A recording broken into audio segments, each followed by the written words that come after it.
2220. Thank you, Deb, for the recording. And just as a reminder, as the recording gets started, we do record these. They're always available on our website afterwards, unless, of course, we decide to pause the recording for any reason during the session. And so before we start the session, then I just want to sort of go back to some of our norms, and we'll start with a Hineni moment of literally and figuratively, everyone take a minute and take a deep breath in and a deep breath out. And when you feel a little centered, think about what you metaphorically or physically need to put in the garbage to be totally present for us today. So if you need to shut your phone off, if you need to put in the garbage the scheduling nightmares that you're dealing with, put those all in the garbage. And when you're ready to be Hineni with us, to be here, put a thumbs up in the reaction thing. And those of you who are driving, please don't do that. And then it's my pleasure, and okay, great, I see a few thumbs up. It's my pleasure and privilege to have Dr. Betsy Stone back with us as we begin this academic year together. I think Betsy really doesn't need an introduction, especially, well, actually, Shirley, you're new to our group, and Lisa Goldstein, you're new as well. So welcome actually to our group. And when you have a minute, if you do, Lisa and Shirley, please tell us a little bit who you are in the chat. Mostly everybody on our call today are local Boston people. Hebrew College, of course, is located in Boston, but we are so thrilled that one of the COVID keepers has been that we're able to do these workshops nationally. So Betsy really doesn't need much introduction, and I know that her reputation in these past 2 years has skyrocketed among those of us in Jewish education navigating the challenges of these most unusual times. And Betsy is with us today to share with us ways to think about opening the new year. So I'm actually going to stop sharing my screen so that we can all see each other. Let me see where I can do that and turn it over to Betsy. Thank you. Thank you all for being here. Thank you for having me. We have to start, though, with a special hug for Susan, who is a relatively new grandma. Are you a grandma or a nana or a bubby? I'm a tata. I'm actually a tata is what they call me. Yes. A relatively new tata again. So much joy and in this new life, and health for your daughter and all of them.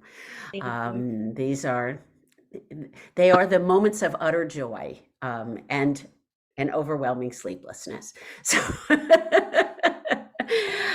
so what I want to talk about today, what I think I'm going to talk about today, is about hunger.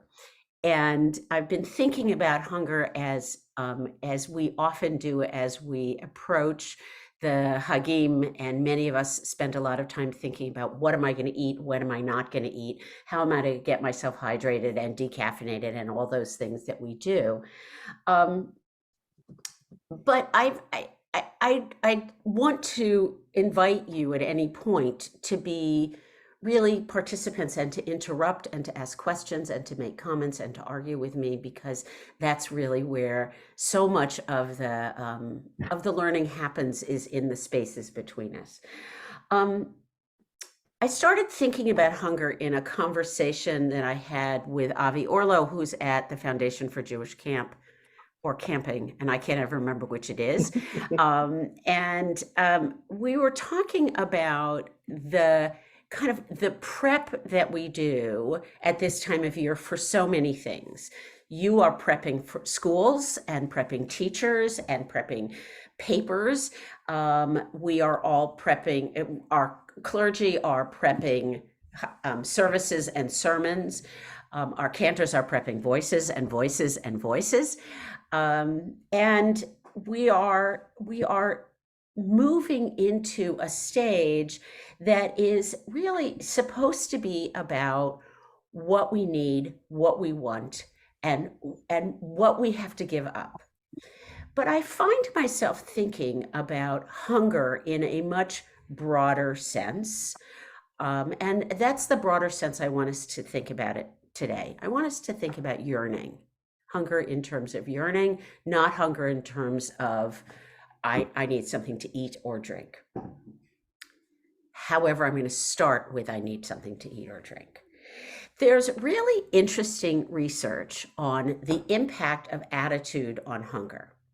There is a psychologist out at Stanford whose name is Alison Crum, C-R-U-M, who does a lot of research on the impact of mindset on our physical bodies.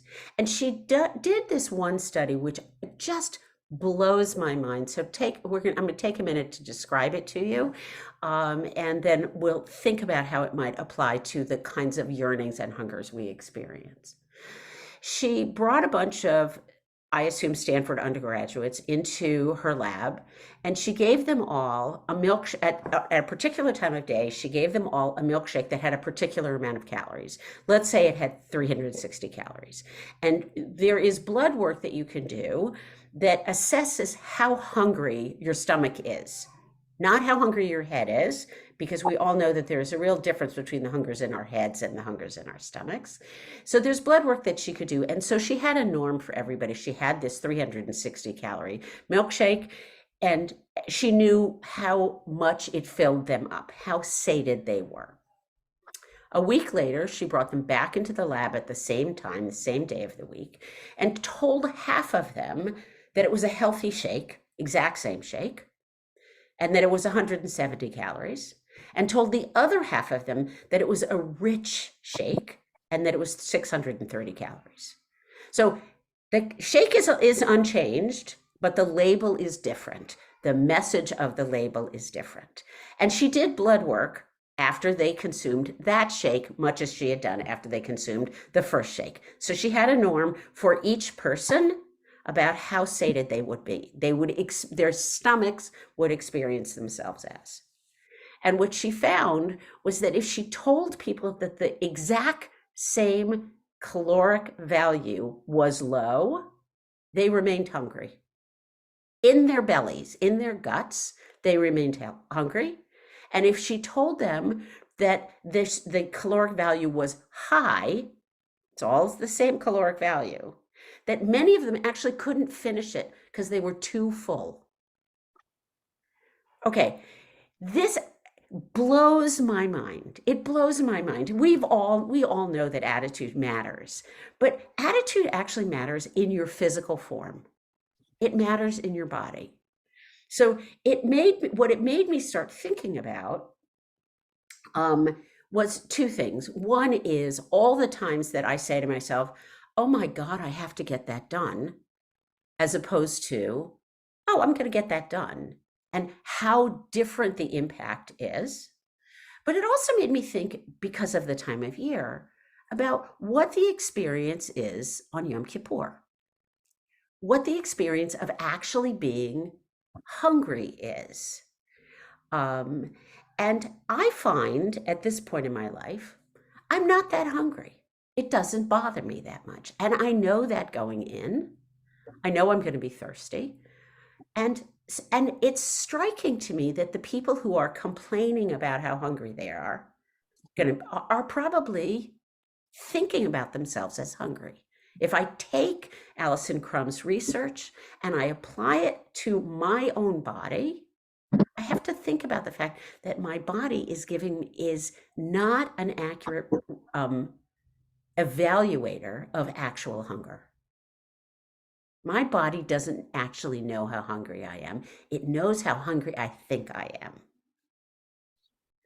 So let me just pause and make sure that you ask you if I have questions about this thing which I have just described to you. And then I'm going to ask you how it applies to us right now in September of 2022. Do you have questions about it, and how does it apply to us?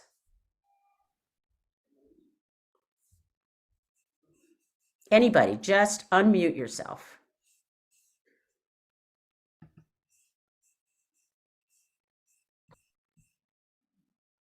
Go ahead, Go ahead. Susan. I just want to give an example that somebody recently taught me. I was doing a consulting job, and I was really nervous that day, and I was just feeling really overwhelmed. And I said to the person I was doing this with, I said, I'm so anxious. And she said to me, are you anxious or are you excited? Like, she had me differentiate it. And I really thought about it. And afterwards, each time my brain said, I'm overwhelmed, I'm so anxious, I stopped and I tried to reframe my thinking into, I am excited. And listen, I'm not saying that's the cure-all, right? But it really made me think about my own, like that metacognitive, thinking. Right. So Interestingly, the physiology of anxiety and excitement are the same. right.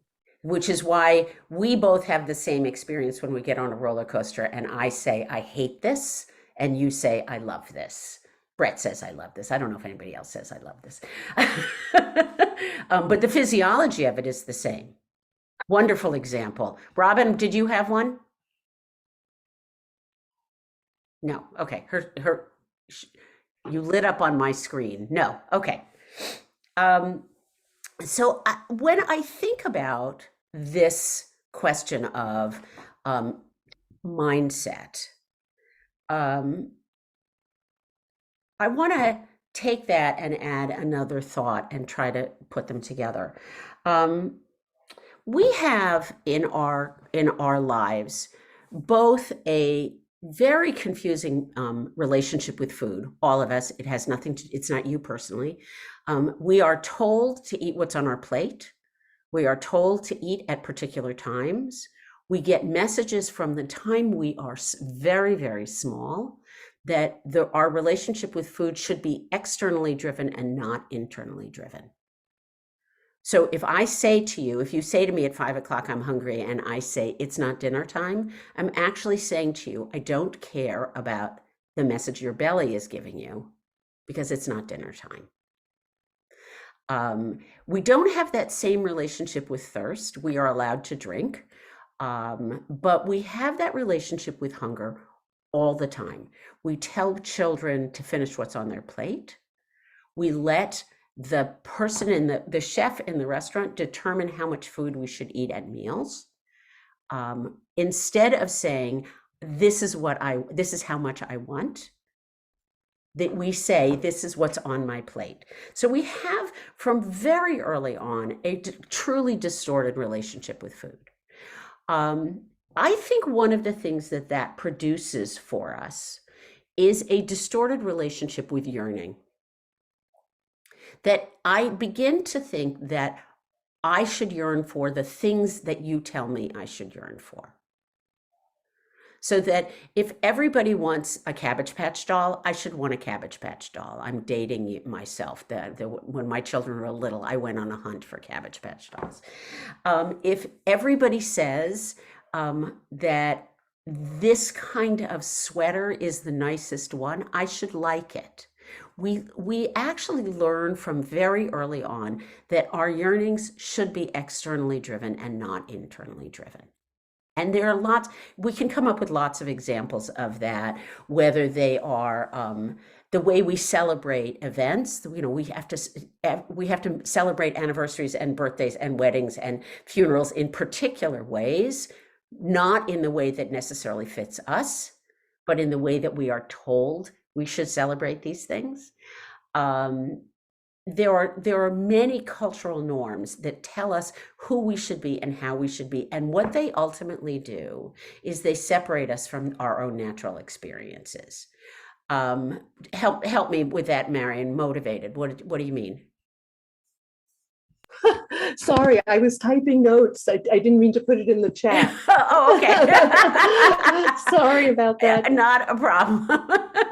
Yes. All right. Externally motivated. Yes. Yes, we are externally motivated. And one of the things that's really interesting about this vis-a-vis hunger is that I actually can't. First of all, hunger is a warning sign about my own health.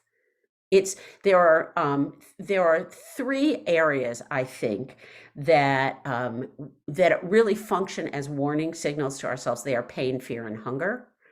And we are hardwired. They are very primitive. They happen in a primitive part of your brain. They happen in a part of your brain that doesn't have language, which is kind of one of the defining characteristics of primitive. And we have those because natural selection has produced those in us. We are all good at, if your ancestors couldn't tell when they were hungry, their genes would not end up in the gene pool. Hunger is actually a self-protective mechanism. It keeps us alive. And yet we are told that my own experience of my hungers don't work. As I think about hunger now in the larger sense of the word, not in the eating sense of the word, but in the yearning sense of the word, I think there are lots of things that we are hungry for right now, in the yearning sense of the word. Some of us are hungry in the eating sense of the word too, because I've been talking about food and milkshakes, and that does make us hungry. But in the yearning sense of the word, I think that there are lots of things that people are hungry for right now. So I'm going to pause now and ask you, doesn't have to be personal, to put in the chat box or to shout out the things that people around you seem to be hungry for. You or people around you. I knew that was what I was going to see. What we are really hungry for, I think, oh, these are wonderful. Marcy, explain to me what you mean by precision. So I've switched gears a little bit. I'm now working at CJP.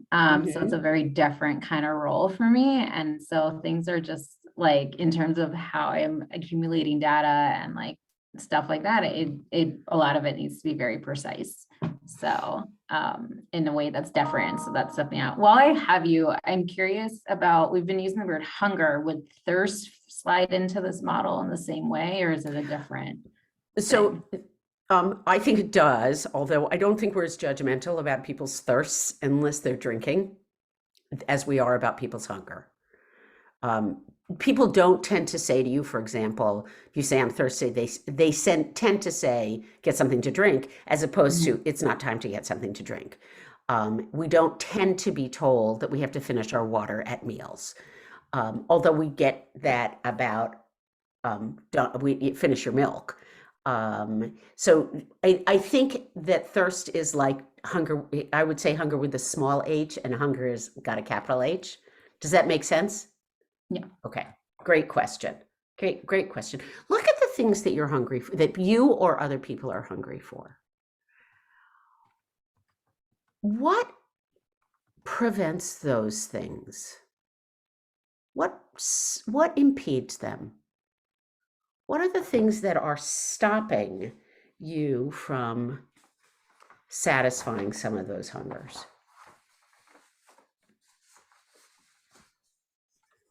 Use the chat or say it out loud.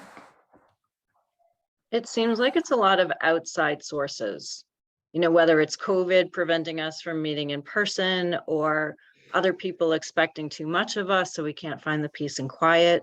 So a lot of the ones listed we don't have control over, it seems. Right.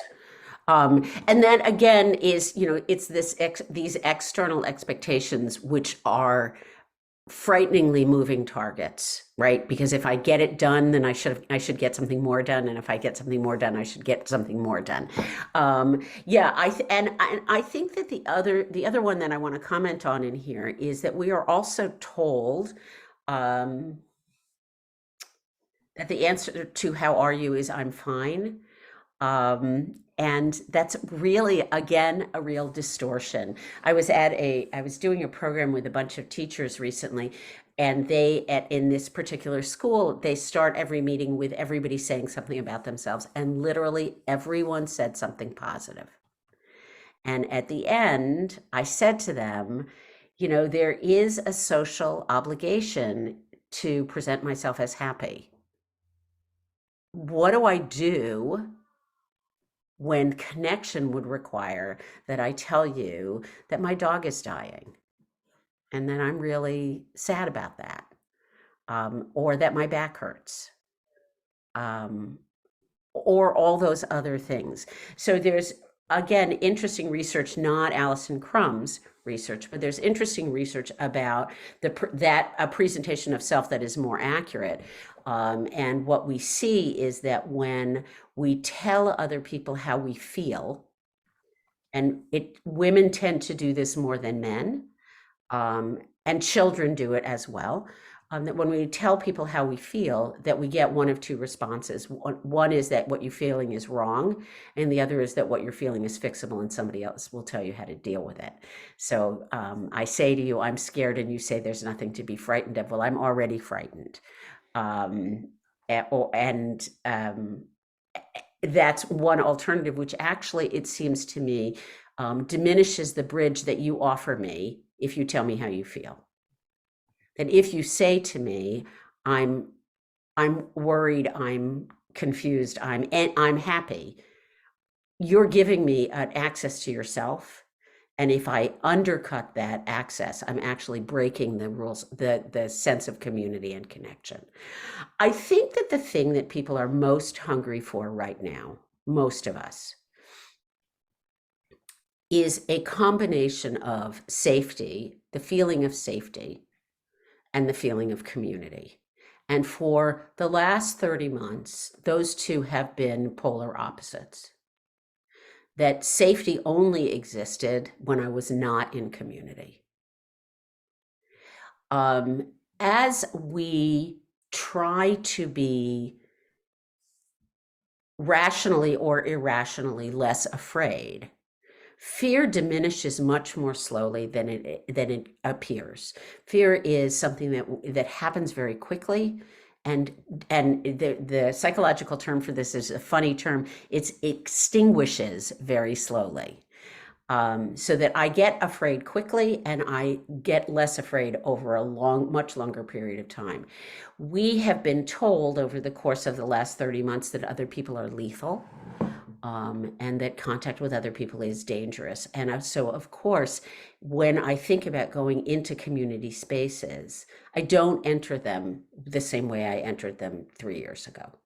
I enter them with slightly more anxiety, with slightly more discomfort, and with a sense, and for some people, I think that some of the debate about masking and unmasking is that if you wear a mask, it makes me anxious because it reminds me of where we've been.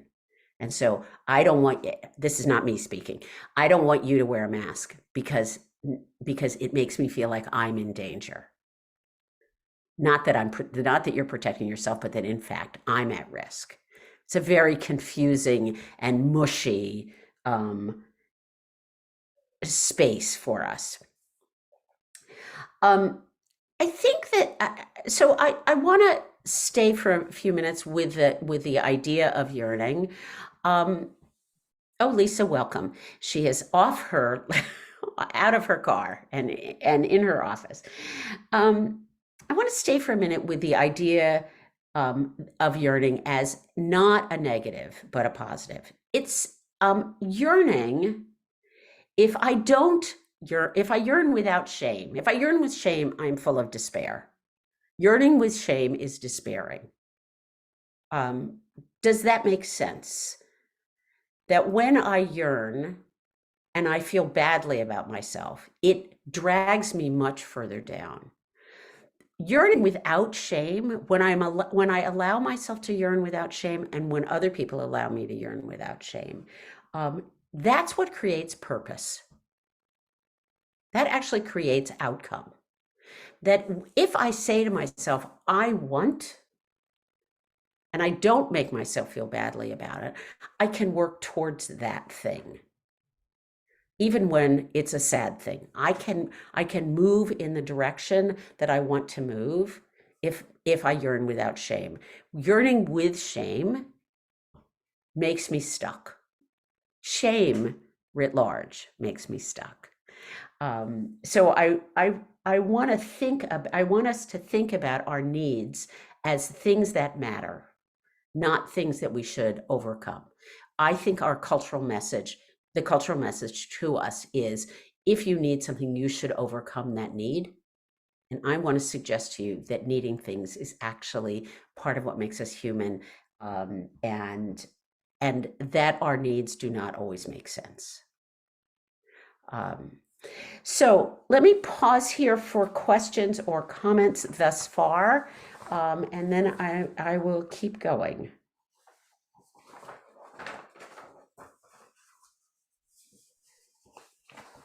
You're all with me, huh? I just want to underscore, Betsy, how powerful it is that how you're framing and giving us words to put around these very human feelings, and to help us reframe that. And I see Janice is asking, do we think there's a gender difference between men and women in how they experience these things? So I think that there are, Janice, I think it's a great question. I think there, and we're, with apologies for breaking this into a binary, which may or may not be as useful as we wish it were, or as we've historically thought it was. There is in our cultural norms definitely encourage ambition in men more than they encourage ambition in women. And so the idea that there's something I want, I should pursue it, has historically been something that's rewarded in men and less rewarded in women. Historically, women were supposed to help other people with their yearnings. And have this is in the same category as you do the work you do because it's a calling. Therefore, you shouldn't have to be paid very much, right? That the reward should be more innate for women than we expect it to be for men. And there's clearly shifts in that, in the cultural norm, in the kind of cultural gestalt, but those shifts are very slow. I don't believe that there's any innate difference in the way men yearn and women yearn, but I think that there is a difference in the way that those expressions are accepted. Janice, does that make sense? Okay, good.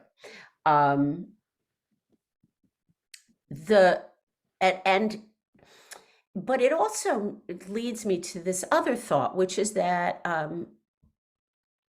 we wouldn't want to be, we're not made as people who are, who don't yearn. I mean, in so many ways, you are in the creation of you as an individual is yearning. Whether God made you or science made you or your parents made you, innate in all of us is this sense of yearning and wanting. And so there is this incredible complication in that I do this thing naturally and am judged for it interpersonally and personally. This is something that happens naturally, but I am judged for it. So I think that the question then for us is, in fact, how can yearning bring me joy? How can I change hunger and yearning and wanting from something which I judge in myself and in others to something that actually feeds my soul? And the first step to that is, frankly, naming it. I want a day off is a totally reasonable thing to say. I want a vacation is a totally reasonable thing to say. I want a hamburger is a totally reasonable thing to say. And so one of the things we have to figure out how to do is to elevate our wants and needs are different, to a level where we take them seriously. But as I think about, and for me, one of the gifts of COVID has been the increasing understanding of what I actually need as opposed to what I was told I needed. What have you learned, each of you, about yourself and what you want to keep that you did not know before? That is an expression of yearning of your soul. I learned, I invite you again into the chat box or to raise your hand and share. I learned in COVID the size of my of the people that were most precious to me. It wasn't determined by whether or not I was precious to them, but whether or not they were precious to me. And it was the people who I really knew well and who knew me, warts and all. That was this very small group of people whose needs should always trump other people's. They should always matter more. What did you learn in COVID about your own needs that you want to hold on to? One of the answers that I've seen to this question is I learned that I had to learn the word no. That pleasing other people was ultimately not going to work as a goal. Can you give other examples of COVID keepers? How much I need solitude. Oh, 2 people immediately, introversion and solitude. The incredible peace and joy in the boring parts of life. Absolutely, Janice. There is a groundedness in the boring parts of life. I was having a conversation. I want you to keep adding these things. I was having a conversation with a rabbi about being grounded the other day, and I found myself thinking about that expression that we talk about being grounded. When I think about a plant being grounded, and that's really the image that we're using there. The plant changes the ground, and the ground changes the plant. That there is something remarkably mutual in the experience of being grounded. Lisa, I love that. There's something remarkably mutual and altering in the experience of being grounded, if we use the plant analogy. And we tend to think of being grounded as being planted and stuck. That's not being grounded. That's a cement stela on a cement slab. But really, when we're talking about being grounded, we're actually talking about creating space in which I can rest and grow and rest and grow and rest and grow, which is the way growth really happens.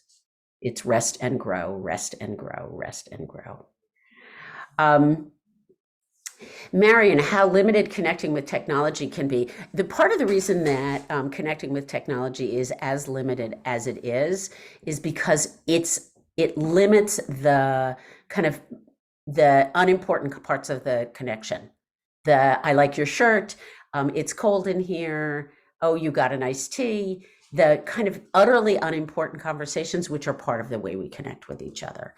And so we are too, efficiency in that case is the kind of enemy of effectiveness. Connection happens with effectiveness and not with efficiency, right? If I may just reflect on it also, my colleagues at Hebrew College will appreciate this. We did so much of our work virtually before the pandemic, and we kind of minimized the importance of when we were able to meet, interact in person, even though much of our work was virtual. So we felt like big shots. Oh, we know how to do this. But in fact, 30 months in, as you said, we missed the being able to see people once a semester, maybe, or Right. to have coffee with the local people even once a week, even if we were teaching online with them, whatever it is. So I think that was a huge learning, that although technology helps us, it's those interpersonal things that really deepen the relationship and make it much more meaningful and comfortable and comforting. Yes, yes. And I would argue that the fast we've been in for the last 30 months has been for those relationships, that sense of warmth and connectedness, both with the people that are the most important to me, and also with people, just people. The ability to walk down the street and speak to a stranger. I think that we have been in a fast, and that we have to begin to understand what the meaning of this fast is. When I think about the Yom Kippur Fast, all of us, when we were younger, fasted because we were told to. Now, there's a point where you start, when you're a kid, where you say to yourself, I think I can do this. Maybe I can, maybe I can't. We experiment with it. But at some point in our lives, the fast is an instruction that you follow. And some of us find it not very difficult. Some of us find it impossible.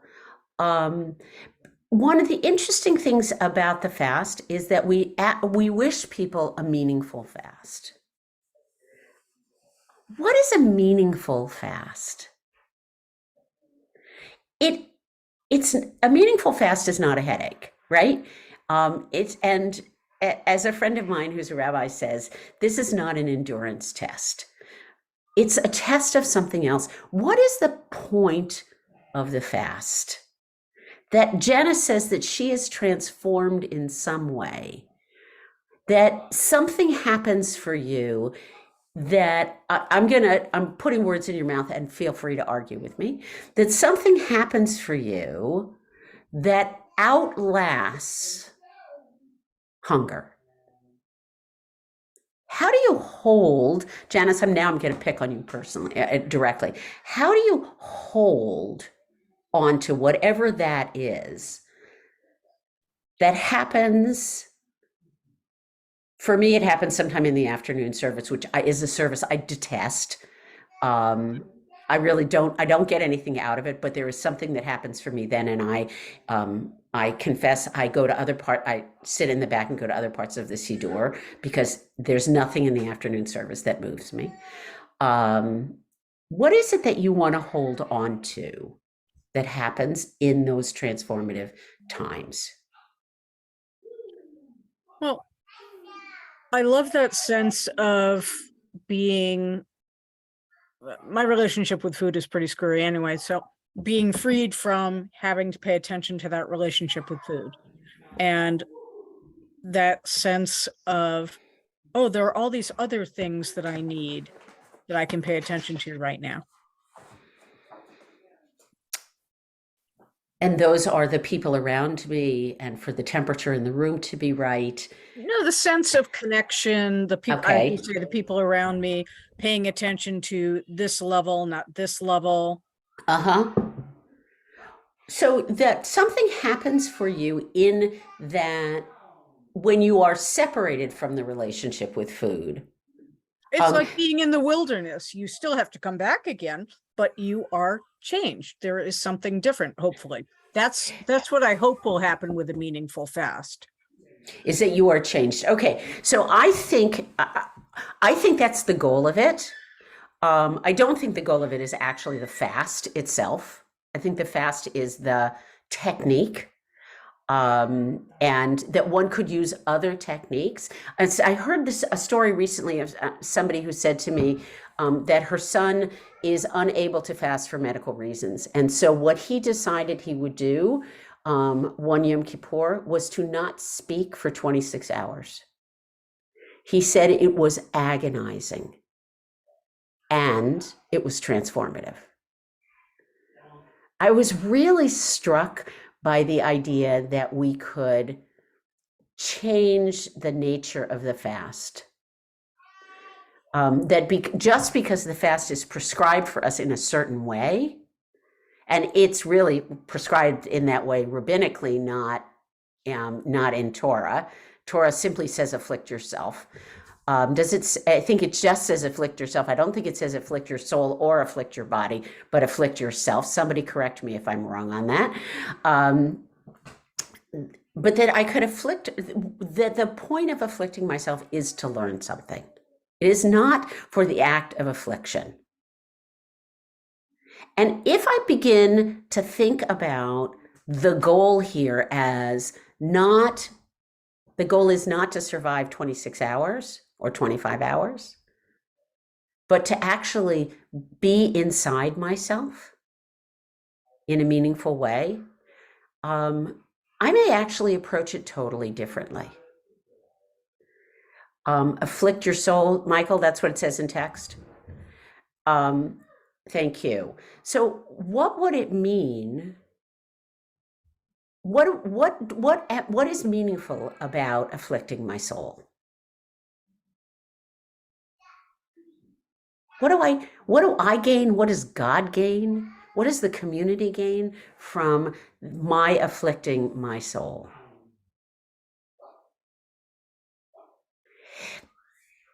If you think back to things like the, I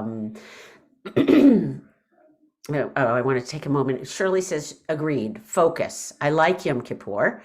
It seems like an oasis in time, and it wants to really focus on how we can be better people. Neither my daughter nor I can fast due to medical reasons, which can be a little guilt-producing. However, by just eating enough to get by and then going back to the business of the day, prayer and repentance, we can have a meaningful experience. Shirley, I will tell you that when I was pregnant with my son, what my choice for fasting was to eat peanut butter because I hate peanut butter, and it seemed to me that was that was the kind of the equivalent of fasting without endangering my health or his. And Shirley's pointed something out that I want to comment on. People who have disordered eating, and that is different than people with eating disorders. Most of us have disordered eating. Eating disorders are a diagnosable condition.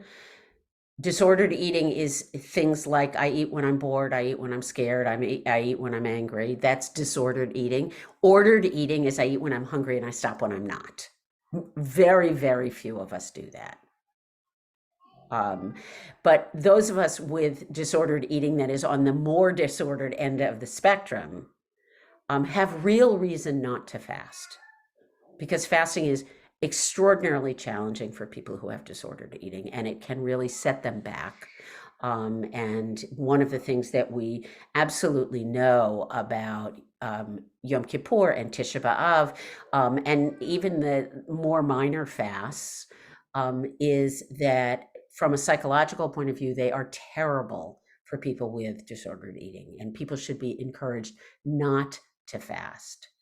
Okay, so Michael, it's not afflicting our soul. We're practicing self-denial. What does it mean for us? What is the goal of practicing self-denial? Aside from that, we're commanded to do this. I want it to be more than shotness. Shotness is the rule that says you can't mix wool and linen, I'm sorry. And so you can't wear a suit that has both of those in it. It's a rule which is effectively serves no purpose that we can quite understand. So I don't want this to be shotness. I want this to be something bigger and more powerful. What do you think it means? And I will pause for your answers. For us to practice self-denial, what's the purpose? So Betsy, let me just point out that that's an English translation, which I'm not sure it accurately translates the Hebrew. I prefer afflict your soul because I think that's the literal translation of the words that are used in Bamidbar, but it is in the plural, nafshotechem, which is interesting. But obviously we can make of it what we want. Yes, we can. Yes, we can. Thank you.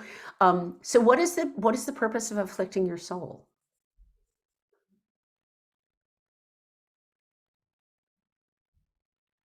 It's striking to me how hard this question is. Susan says reflection, to get beyond the day-to-day, Margie says. Why do I need to stop? Why do I need to stop in community?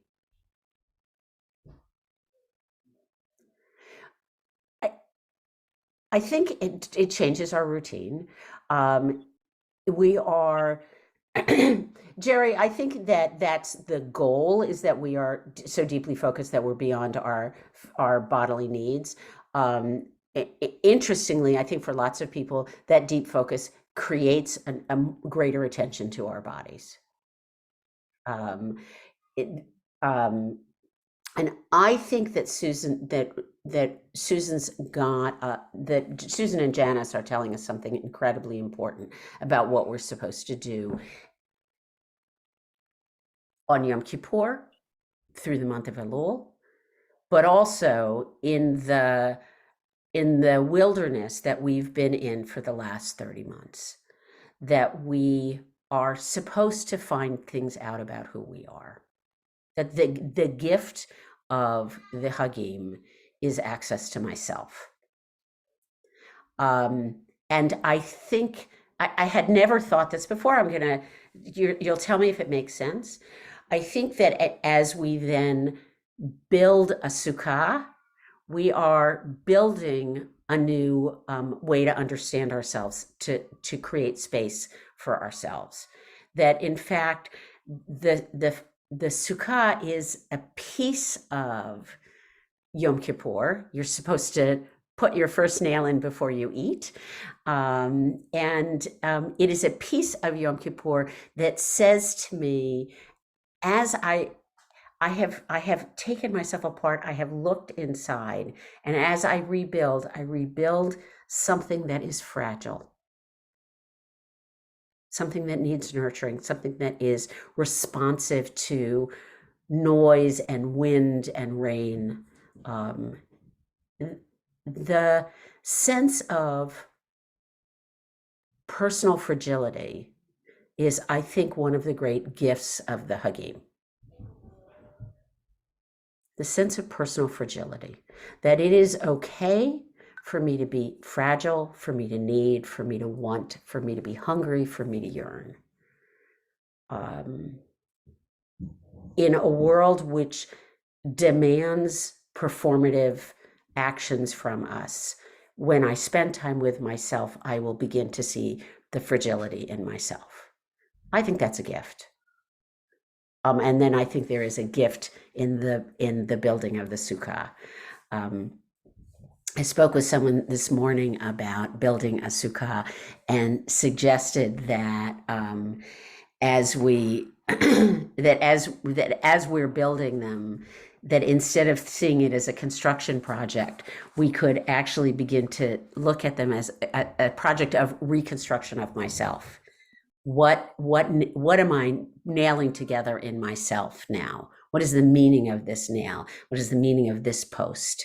That it is not simply the building of a building, it is the building of a community made of individuals. And that is what's happening as we build a sukkah. Can I just ask? Absolutely. Sorry. I think, and I'm only speaking for myself, but as an educator, where there's so much that we have to put in to these holidays to give those experiences that we're all talking about to our students, to whoever, we get lost kind of in the shuffle. Like I personally don't feel that I have the time to me, I don't want to say I don't look forward to the holidays, but the holidays to me are just work time. It's just work. And to be honest, when the kids' service is over, the last thing I'm thinking about is go running from the camp that we do it at to the synagogue to now reflect. And it's There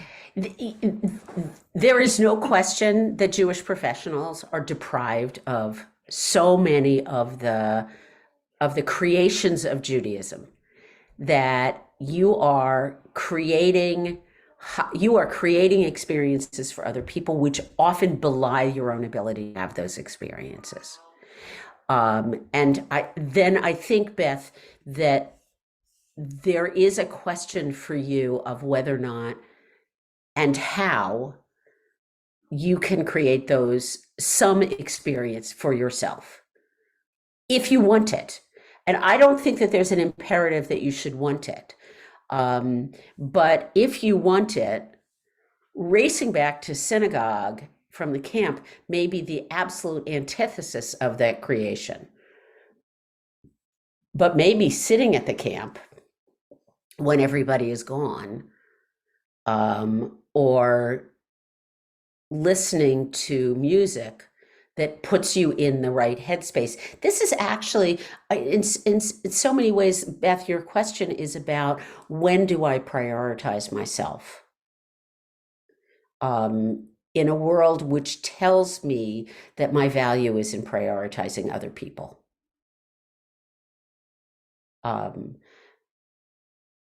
And, you know, and that is also something you've agreed to, is that your value is in prioritizing other people.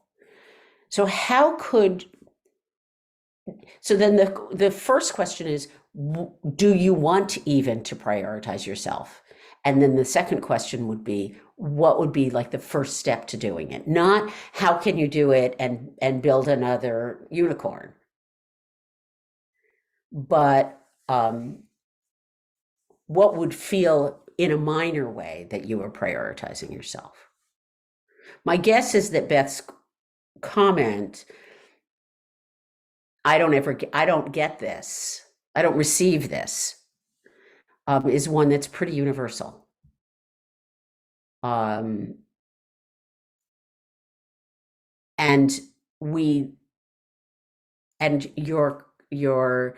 the people you serve come and tell you you've done a good job, as though that is, but you've done a good job for them. Have you done a good job for you? So if you wanted that meaningful experience, and I'm really presenting that as an if, not a requirement, what would you have to do to begin to create it? Not to create it, but to begin to create it. Anybody? I think being here helps, and having these opportunities to do things prior to the holidays, or at least, which again, it's hard because we're preparing for school and everything else, but at the same time, being able to at least acknowledge this for ourselves is helpful. Okay, that's wonderful. I hope that it works. And then I hope that you figure out, each one of you, one thing that you want to hold on to, that you want to, I'm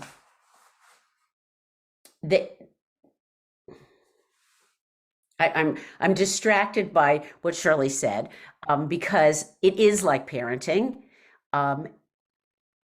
and like parenting, they don't give A's. You can't get it right. You can only approximate right.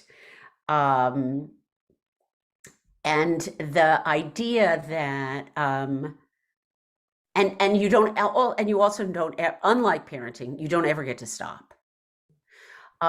Brett, do you want to say this out loud? What you put in the chat? Sure. I really appreciated what Beth was sharing and where the conversation's going. And it's something that I've often struggled with is, you know, we spend so much of our tank and our energy creating for and supporting others. And one of the things that I've tried to do is push myself to find the space within the space, to be able to find that personal meaning, and develop some sort of practice. And I think for me, it's like, it's looked different in different times and different spaces, but it's something that deeply resonates. You know,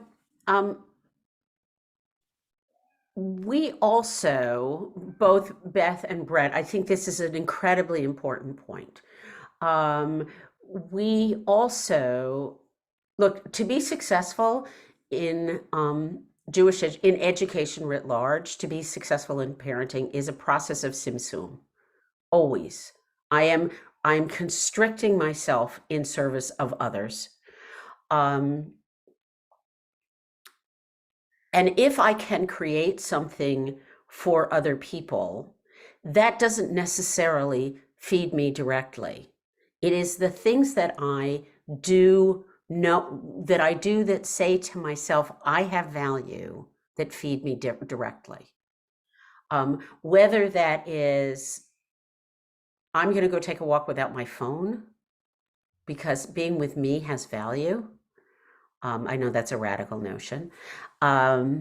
Or saying, I'm going to spend 3 minutes sitting on this bench because I want to spend 3 minutes sitting on this bench, that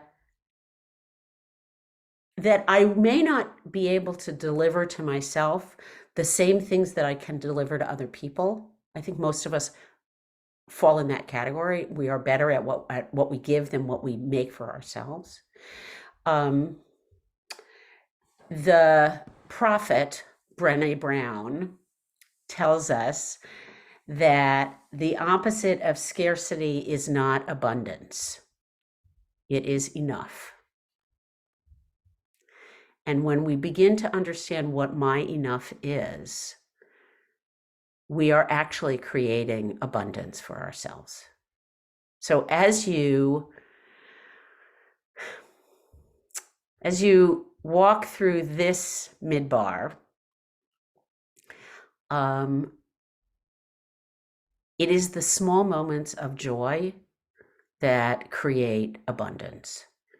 The hug from somebody you missed, not the hug from somebody you didn't.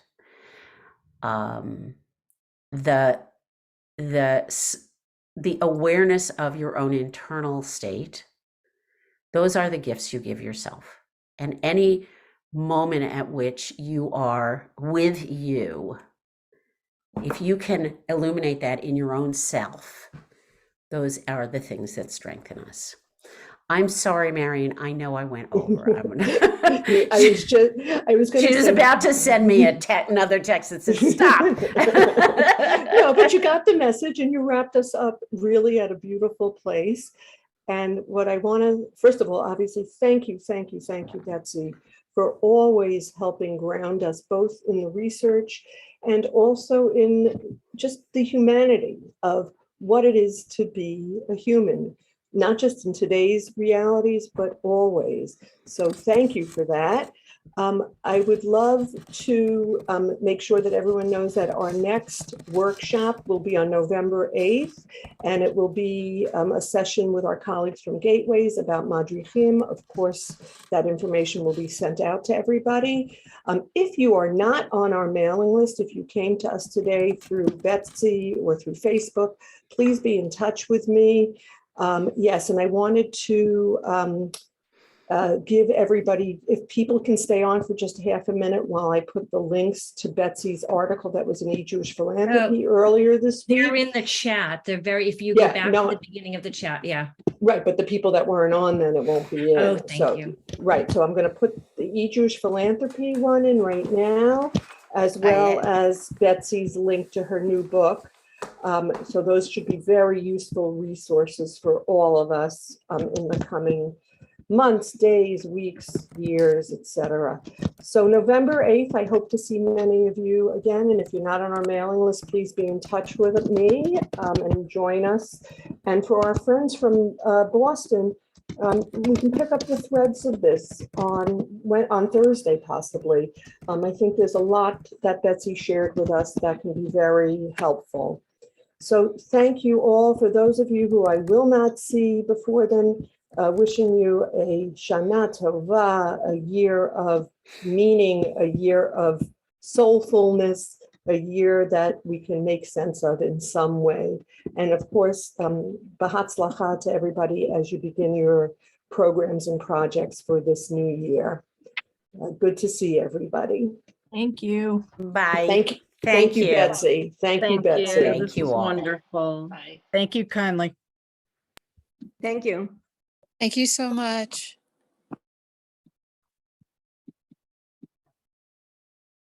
Great. We Oh, my gotta turn off goodness. the recording. Can you turn it off? Yes, I can. Thank you for saying that.